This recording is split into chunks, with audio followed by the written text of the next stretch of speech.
नमस्कार। आइए इस दिलचस्प चर्चा में सीधे गोता लगाएं। आज हम प्राचीन हिंदू पौराणिक कथाओं के मत्स्य अवतार की कहानी को गहराई से एक्सप्लोर करने वाले हैं। हम देखेंगे कि कैसे एक महाप्रलय ने दुनिया को पूरी तरह से नया आकार दिया। ये सिर्फ कोई पुरानी कहानी नहीं है, बल्कि संकट के समय में सर्वाइवल, दया और ज्ञान को बचाने का एक बहुत ही डीप और स्ट्रक्चर्ड विजन है। तो चलिए इस पूरी टाइमलाइन को हम स्टेप बाय स्टेप समझते हैं।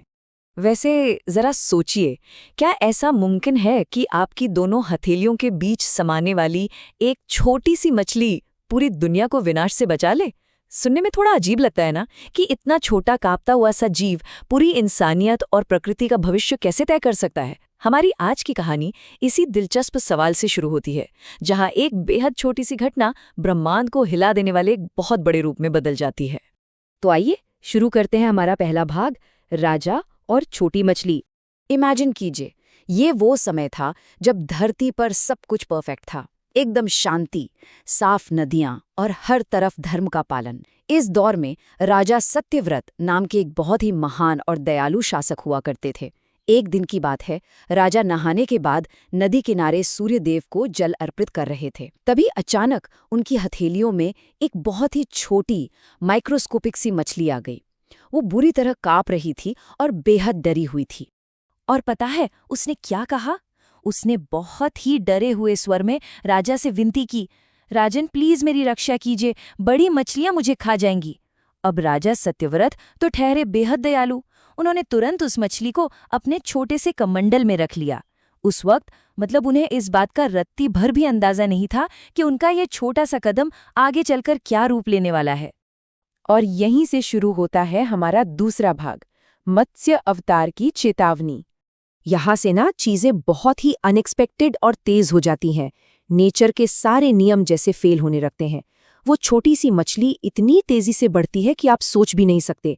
अगली ही सुबह वो कमंडल उसके लिए छोटा पड़ जाता है। राजा उसे एक बड़े घड़े में डालते हैं, लेकिन एक ही दिन में वो उससे भी बड़ी हो जाती है। कमंडल से घड़ा, घड़े से महल का सरोवर, फिर नदी, और जब नदी भी छोटी पड़ गई तो फाइनली राजा को उसे विशाल समुद्र में छोड़ना पड़ा। कुछ ही दिनों में इतनी बड़ी ग्रोथ, ये कोई नॉर्मल जीव तो बिल्कुल नहीं था। समुद्र में जाते ही एक जबरदस्त चमत्कार होता है। वो मछली एक विशाल चमकते हुए रूप में बदल जाती है। उसकी आंखों में एक अजीब सा दिव्य प्रकाश था। राजा सत्यव्रत एकदम हैरान। उन्होंने विस्मय में पूछा कि आप कौन हैं?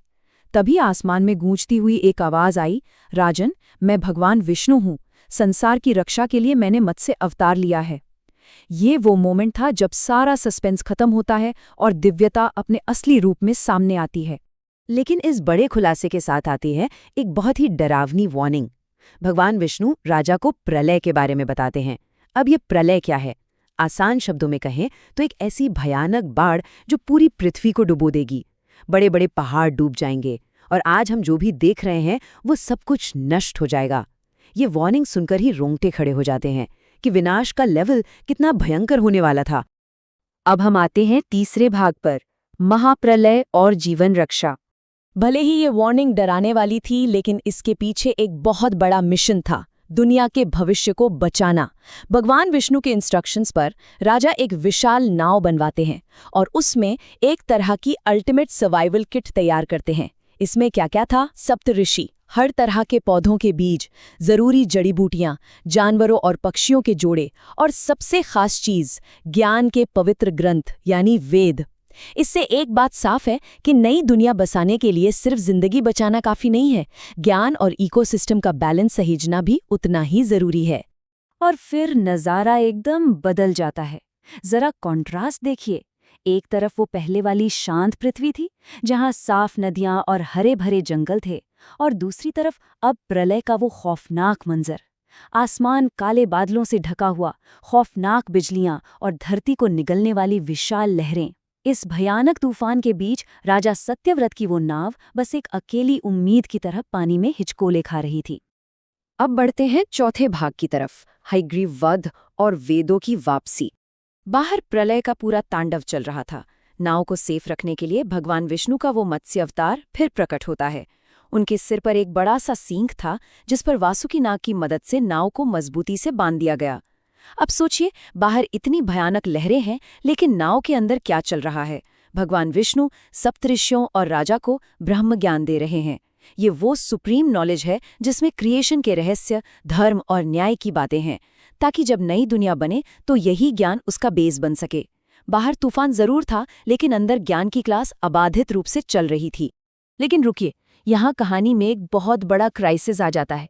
हयग्रीव नाम का एक खूंखार राक्षस पवित्र वेदों को चुरा लेता है और उन्हें समुद्र की सबसे गहरी अंधेरी जगह पर छिपा देता है। ये कोई आम चोरी नहीं थी, ये एक तरह से वैचारिक अंधकार की शुरुआत थी। अगर वेद नहीं होते तो जो नई दुनिया बनने वाली थी वो पूरी तरह से अज्ञान के अंधेरे में डूब जाती। फिजिकल लाइफ तो बच जाती, लेकिन नॉलेज के बिना वो एकदम दिशाहीन और अधूरी होती। तो ज्ञान को बचाना तो भाई सबसे ज्यादा जरूरी था। इसीलिए वेदों को वापस लाने के लिए भगवान विष्णु ने उसी विशाल मत्स्य रूप में समुद्र की गहराइयों में हयग्रीव के साथ एक बेहद भयंकर युद्ध किया।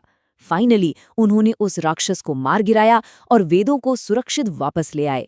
ये पूरी फाइट हमें बताती है कि किसी भी सोसाइटी के निर्माण के लिए ज्ञान को बचाना इंसान की जान बचाने जितना ही क्रिटिकल है। चलिए अब रुख करते हैं हमारे आखिरी भाग का, नई सृष्टि और अमर संदेश। उस भयंकर प्रलय के बाद फाइनली वो कॉस्मिक तूफान शांत होने लगता है। बारिश रुकती है, पानी का लेवल धीरे धीरे कम होता है और पहाड़ वापस नजर आने लगते हैं। अंत में वो जीवन रक्षक नाव हिमालय की एक ऊंची चोटी पर जाकर टिक जाती है। और फिर जो बीज और वनस्पतियां उस नाव में सहेजी गई थीं, उनसे धरती पर फिर से एक नया जीवन पनपने लगता है। प्रकृति को बचाने की वो जो प्लानिंग थी ना, उसी ने एक नए हरे भरे युग को जन्म दिया।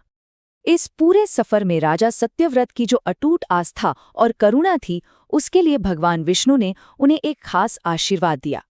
राजा सत्यव्रत अब वैवस्वत मनु कहलाए, यानी आने वाली नई मानव जाति के पिता, गाइड और रक्षक। उन्होंने उसी ज्ञान और धर्म को बेस बनाकर एक नई सामाजिक व्यवस्था की नींव रखी, जो आज के हमारे समाज का आधार है।